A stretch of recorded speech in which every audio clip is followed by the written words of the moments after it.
এমনিতে তো সবসময় এত পরিমাণ কামের চাপ থাকে, মানে বলার ভাষা নেই।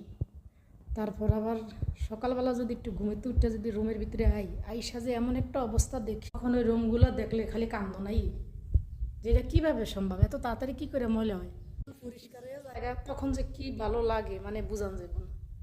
সবাই যাওয়ানোর পর যখন বাইরে কদিন ধরে সবসময় মানে বাড়িঘর ধুইতে ধুইতে আসে, ওই যে আসরের টাইমে যে বাতাস আইয়ে ধুলাইয়ে এলিগে মানে প্রতিটা দিন এখন বাড়িটা ধুইতে ধোয়া লাগতেছে। তো ধোয়া শেষ, সারাটা দিন ভালোই যায়, আসরের পরে আর কি বাতাস আই, আর এই বাতাসে ধুলা দিয়ে সাদা হয়ে যায়, তাই পুরো বাড়িটা দিয়ে দিলাম আর কি। আজকে আবার এই যে মজলিসটা দিয়ে দিলাম, কারণ কালকে মেহমান আসতে পারে, বাতাস মানে মেহমানের বাতাস পাইতেছি। শুক্রবার আইলে তো মেহমান অবশ্যই আইব। এমনিতে তো প্রতিদিন পরিষ্কার করি, কিন্তু ওই যে বাচ্চারা রুমে ঢুকে তো একটু পরে পরিষ্কার থাকে না, খুলে খুলে রুমে ঢুকে যায়। এই কারণে আবার এখন পরিষ্কার করে দিলাম। পরিষ্কার করার পরে মানে শরীরটা একদম পাতলা হয়ে যায়, ভালো লাগে। সে বড় আর ছোটো নয়, সব অপরিষ্কার।